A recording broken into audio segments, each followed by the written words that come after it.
Hi everyone, this is Shiley and you're watching EatBreatheBooks. I hope you're all doing super well. Thank you so much for clicking on this video.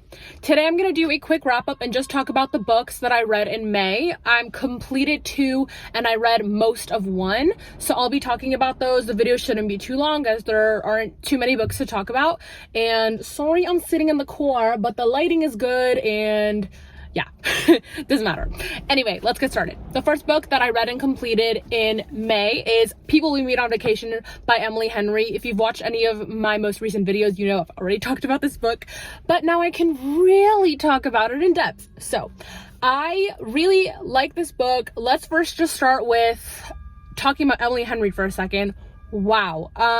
She has published several books before this one of them being Beach Read, which came out last year, and that one I really liked for a lot of reasons. First of all, the romance was super great. Second of all, it had a lot of really great commentary on the romance genre and women's fiction and how some people really like to belittle that and kind of make it seem like people who enjoy women's fiction or romance don't have that great of taste or aren't smart enough, yada yada yada, all of that. So she did a really great job talking about that commentary. So I was really excited to see what kind of topics she would tackle in this story, and she did not disappoint.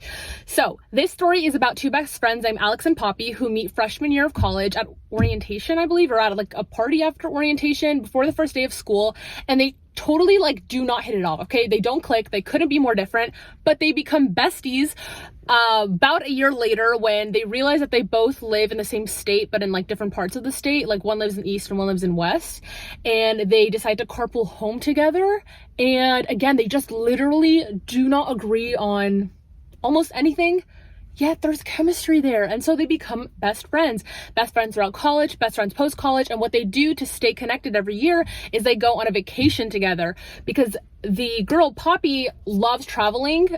She just wants to be in other places, meeting other people, etc. And she takes him along with her. She takes Alex along, and so they really get to connect on these trips.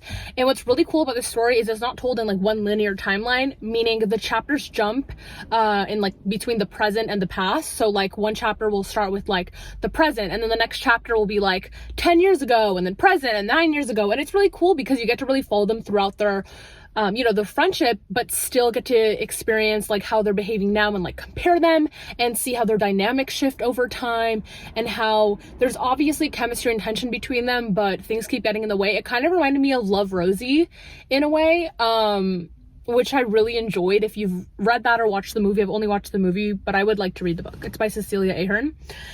Anyway, so yeah, it did remind me of that.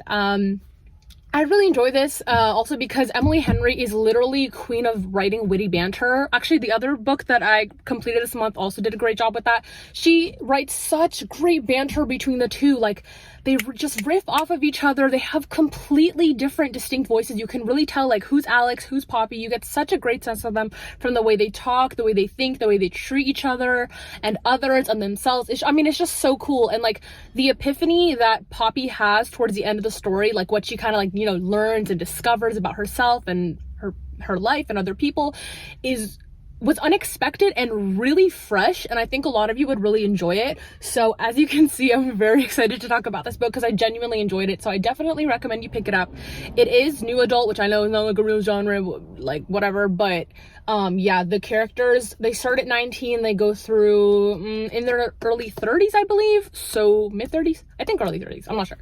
But yeah, I really hope that you enjoyed it. If you decide to pick it up, and if you have picked it up, definitely let me know what you thought, but please don't leave any spoilery comments down below.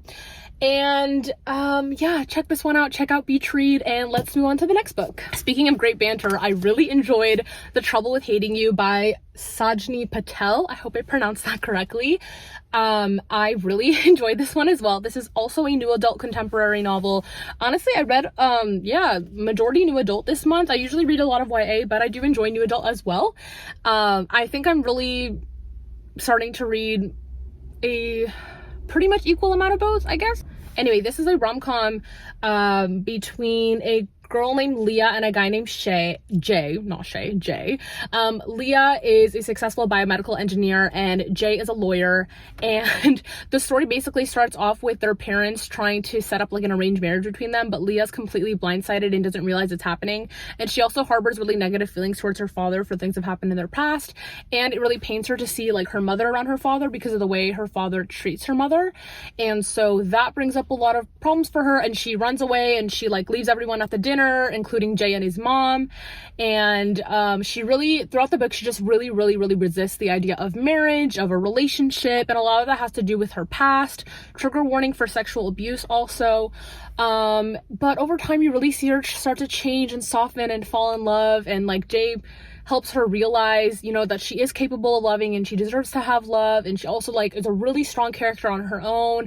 I really like Jay's character as well. There was just so much great banter between them, and you could just see that love build. Like, it's really truly an enemies to lovers story, like hate to love.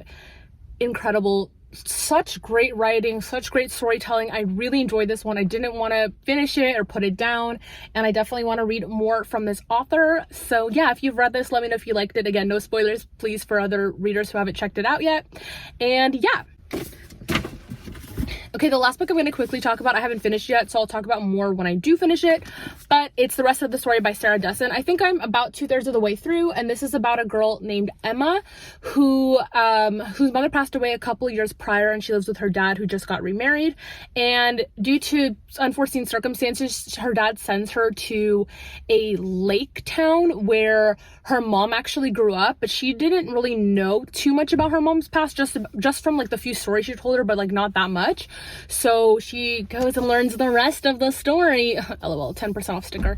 But yeah, she goes and learns about like the rest of the story with her mom and like what happened there in the past, and she learns more about her own family tree because like she just didn't know a lot about her mom's side. Her dad kept a lot of things from her, which she's also like having difficulty with that, knowing her dad wants to protect her but being frustrated because he won't share that big part of life with her.